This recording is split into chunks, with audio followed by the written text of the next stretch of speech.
Yang kita baca ini kitab hadis. Kita yang kita baca saat ini adalah kitabnya Imam Nawawi.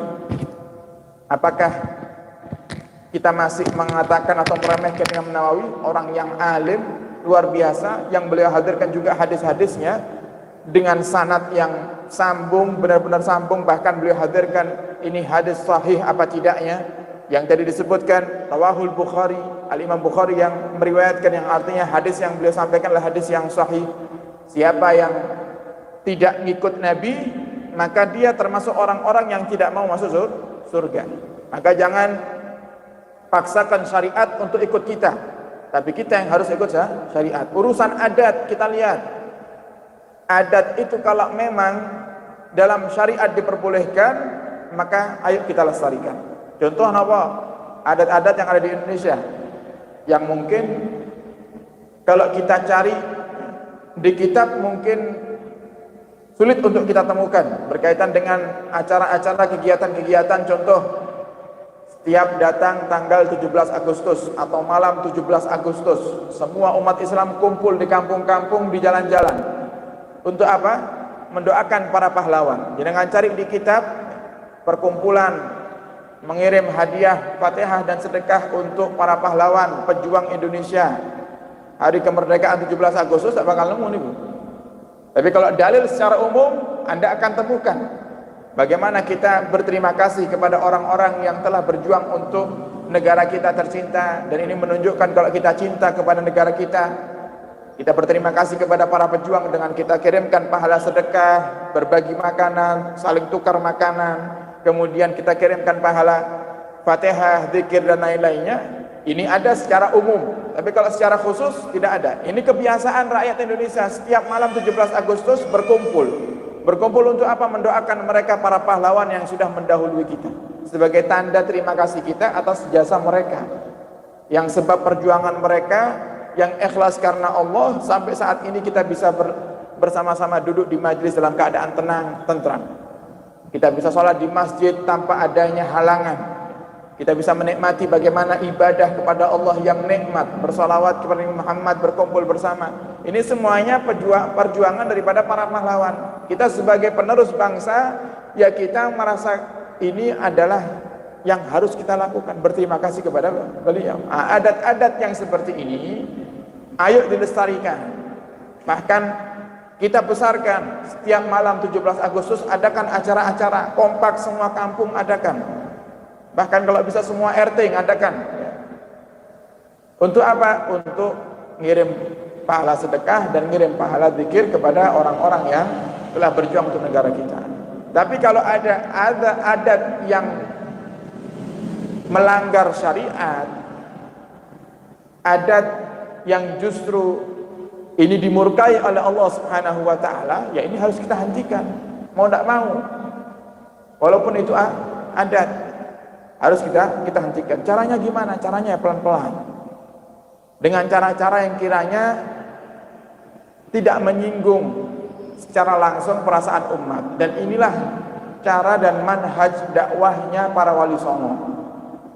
Dulu itu Bapak Ibu, entah sekarang masih ada apa tidak, para petani-petani zaman dulu itu, zamannya para wali songo, para petani itu kalau sukses panennya, mereka sembelih sapi atau kambing, kemudian kepalanya dihanyutkan di laut. Alasannya bersyukur kepada bumi, ya. Alasannya bersyukur kepada bumi. Entah ini masih dijalankan apa tidak, ini adat dari zaman dulu, ya. Kemudian datang para wali songo, bagaimana cara dakwahnya? Beliau rubah itu kebiasaannya masyarakat, tidak secara langsung haram, tidak boleh, tidak, pelan-pelan. Dan merubahnya pun juga dengan kecerdasan mereka para wali songo. Gimana cara mereka merubah? Supaya tidak menjadi kebiasaan yang syirik, yang dijadikan adat, akhirnya seakan-akan itu tidak syirik. Percaya dengan hal-hal yang dilarang oleh Allah Subhanahu wa taala. Akhirnya para wali songo itu punya inisiatif. Mereka berkata kepada para petani, kepalanya sini serahkan ke aku, sekarang ganti. Yang dibuang ke laut jangan kepala, yang buang ke laut darahnya saja. Kepalanya kita masak bersama, kita makan bersama. Dan akhirnya dituruti sama mereka. Diganti yang biasanya buang kepala, sekarang yang dibuang adalah darah. Dan darah menurut ulama, darah itu tidak boleh dimakan. Kenapa? Najis. Semua sesuatu yang najis tidak boleh kita makan. Sehingga darah ini sendiri tidak berguna. Dan ini pun juga cara untuk menghilangkan daripada kebiasaan masyarakat yang suka merubah darah itu seakan-akan menjadi makanan. Napa nih namanya biasa dijual di warung-warung, darah dibekukan kemudian jadi seperti ati, ngoten nggih. Nah, ini kalau orang tidak tahu nggih bisa bahaya, najis itu. Napa namanya? Napa? Didih nggih. Didih nggih. Nah, itu kan najis itu. Dan haram, sesuatu yang najis haram dimakan. Nah, para wali songo merubah kebiasaan tersebut supaya tidak dimakan, buang. Dibuang ke lautan. Dan tidak masalah dibuang, memang najis dibuang.